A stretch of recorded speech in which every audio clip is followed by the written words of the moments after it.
आपके साथ निधि तिवारी। बीजेपी के कथित चाणक्य कहे जाने वाले अमित शाह पूरे विपक्ष से अकेले ही भिड़ जाया करते हैं। विपक्ष के नेता भी शाह से पंगा लेने से पहले 100 बार सोचते हैं, लेकिन वक्फ बिल की बहस के दौरान जब पानी सिर के ऊपर निकल गया तो विपक्ष के नेताओं ने अमित शाह की भी एक न छोड़ी।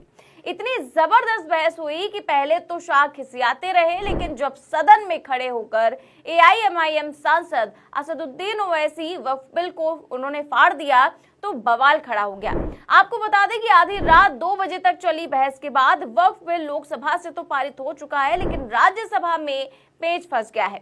तो लोकसभा में क्या हुआ कि अमित शाह अपना आपा खो बैठे और सदन में खड़े होकर धमकाने लगे। आपको बयान सुनाएंगे और सड़कों पर उतरे मुस्लिम संगठनों ने नीतीश नायडू को क्या धमकी दी है उस पर भी आएंगे, लेकिन सबसे पहले आप खबर देखिए प्रभात खबर की। इसमें लिखा है कि मुस्लिम संगठनों ने नीतीश नायडू सहित चंद्रबाबू नायडू को दी धमकी, विरोध करो नहीं तो जैसे ही वक्फ बिल लोकसभा से पास हुआ, मुस्लिम संगठनों ने मीटिंग बुलाई है और आज राज्यसभा में बिल के पेश होने से पहले जबरदस्त विरोध प्रदर्शन करने का ऐलान किया है। तस्वीरें आप देख सकते हैं कि कैसे स्थिति को भांपते हुए जगह जगह पर अलर्ट लगा दिया गया है और यहाँ पर बात सिर्फ सड़क की ही नहीं सदन की भी है।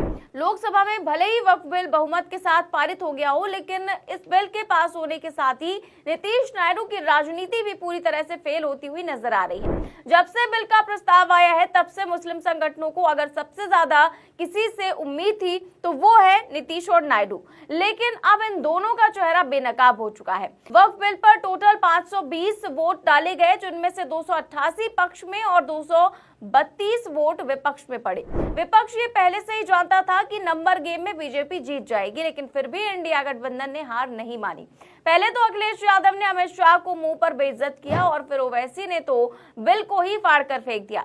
एक तरफ बिल फटा, दूसरी तरफ अमित शाह फट पड़े। जी हाँ, शाह चीखने लगे, चिल्लाने लगे और अपने पुराने तेवर में खड़े होकर धमकाने लगे।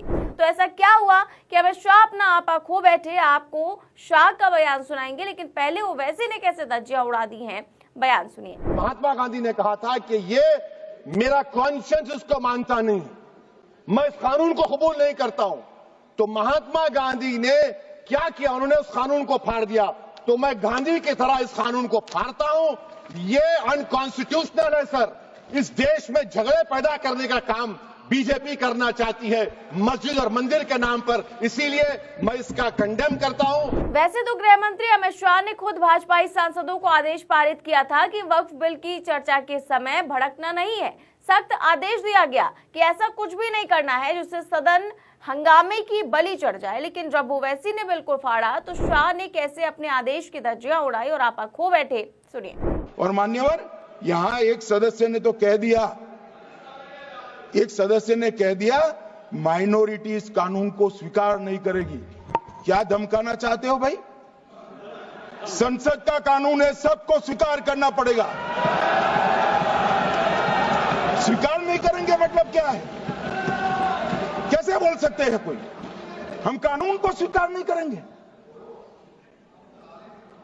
एक कानून भारत सरकार का है, हर एक पर बंधन करता होगा और इसको स्वीकार करना पड़ेगा। तो सदन में खड़े होकर कानून और संविधान पर ज्ञान देने वाले गृह मंत्री अमित शाह को सुनकर तो ऐसा ही लगता है कि मानो कि सिर्फ वक्फ का कानून बनाना और उसे लागू करवाना उनकी एकमात्र जिम्मेदारी है।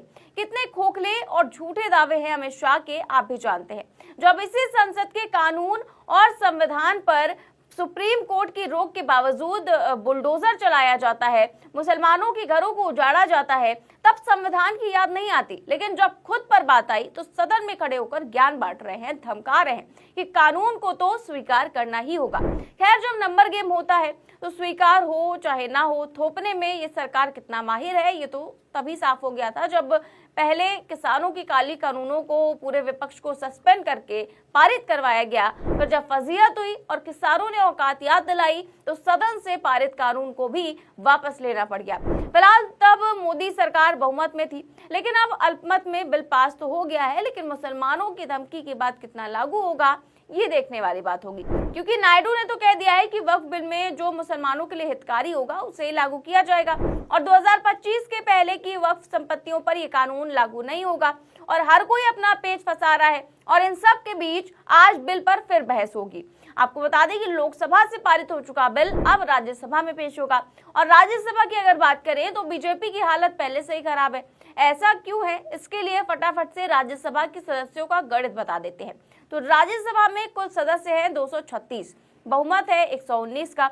बीजेपी के पास 98 सांसद है और बीजेपी प्लस एनडीए यानी कि एनडीए के सदस्यों को मिलाकर 115 सांसद हो जाते हैं। और मनोनीत सदस्य हैं 6 यानी कि 115 प्लस 6 121 यानी कि बहुमत से 2 ज्यादा। तो लोकसभा में तो बीजेपी के पास बहुमत से 16 सांसद ज्यादा थे, लेकिन राज्यसभा में सिर्फ 2 सांसद ज्यादा हैं। ऐसे में बीजेपी की सांसें अटकी हुई हैं कि अगर किसी ने भी अगर क्रॉस वोटिंग कर दी तो खेल पलट सकता है। यहीं पर अगर विपक्ष की बात की जाए तो आपको बता दें कि विपक्ष के सांसदों की संख्या कांग्रेस के 27 सांसद हैं, इंडिया के कुल मिलाकर 85 सांसद हैं, बीजेडी के 7 सांसद, वाईएसआर के 9 सांसद, अन्य 3 सांसद, यानी कि टोटल 104 सांसद, बहुमत से 15 कप। तो अगर देखा जाए तो कांग्रेस के पास बहुमत नहीं है, लेकिन वक्फ बिल के पेश होते ही खड़गे ने भाजपाइयों की ऐसी लंका लगाई जिससे इतना तो साफ हो गया कि राज्यसभा में भी ये बिल आसानी से पास नहीं हो पाएगा। अगर ये बीजेपी के लोग डरा कर मुझे झुकाना चाहते हैं, मैं कभी नहीं झुकूंगा, मैं टूट जाऊंगा लेकिन झुकूंगा नहीं, ये याद रखो। डराने से मैं डरने वाला नहीं है वो। न डरेंगे न झुकेंगे। और खड़गे ने तो साफ कर दिया कि बीजेपी वाले मुझे झुका नहीं सकते। तो कायदे से बीजेपी के पास बहुमत है और विपक्ष के पास नहीं है, लेकिन जैसे गृह मंत्री अमित शाह बहुमत होने के बावजूद खिसिया रहे हैं और नायडू नीतीश लगातार वक्फ बिल में संशोधन के लिए प्रस्ताव पर प्रस्ताव ला रहे हैं, ऐसे में बीजेपी दिखाने को तो ये शो ऑफ कर रही है कि वो कॉन्फिडेंट है, लेकिन हालत सबकी खराब है। और इन सब के बीच अगर सबसे बुरा कोई फंसा है तो वो है नीतीश कुमार, क्योंकि मुस्लिम संगठनों ने पहले ही कह दिया था कि हमारे वोट से मुख्यमंत्री बने हो, हल्के में मत लेना। तो क्या ये हल्के में लेना बिहार विधानसभा चुनावों में नीतीश कुमार पर भारी पड़ जाएगा? इस सवाल के जवाब में और पूरी खबर पर आपकी क्या राय है? वक्फ बिल कानून बनेगा या फिर किसान बिल की तरह चुनावों से पहले ही पलट जाएगा? जो भी आप सोचते हैं हमें कमेंट बॉक्स में जरूर बताएं। चैनल को सब्सक्राइब भी करें और ज्वाइन भी करें। नमस्कार।